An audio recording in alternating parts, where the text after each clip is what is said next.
খবরের শিরোনাম দেখে নিশ্চয়ই চমকে উঠেছেন অনেকে, তবে বাস্তবেই ঘটেছে এমন ঘটনা।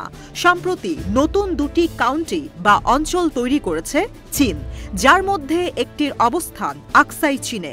ভারতের দাবি, দীর্ঘদিন ধরে এই এলাকা অবৈধভাবে দখল করে রেখেছে প্রতিবেশী চীন।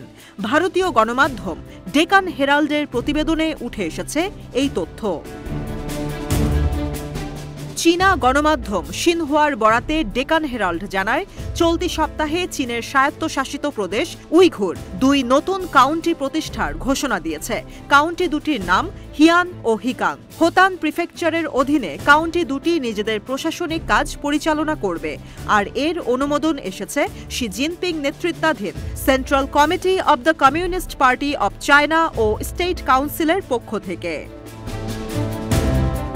হিয়ান ও হেকাং কাউন্টির প্রশাসনিক সদর দপ্তর হবে হংলিউ ও সেইডুলা শহর।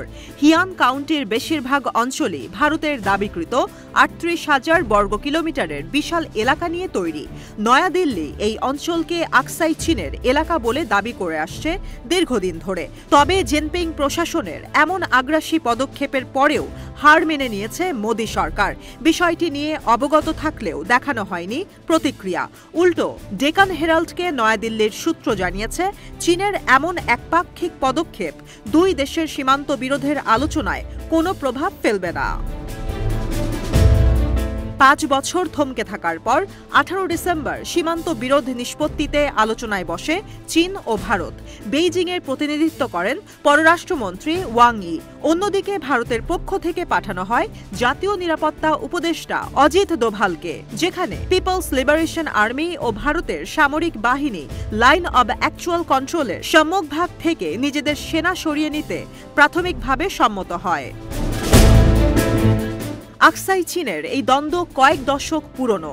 নয়াদিল্লির দাবি, পূর্ব লাদাখের ৩৮,০০০ বর্গ কিলোমিটার এলাকা অবৈধভাবে দখল করেছে চীন।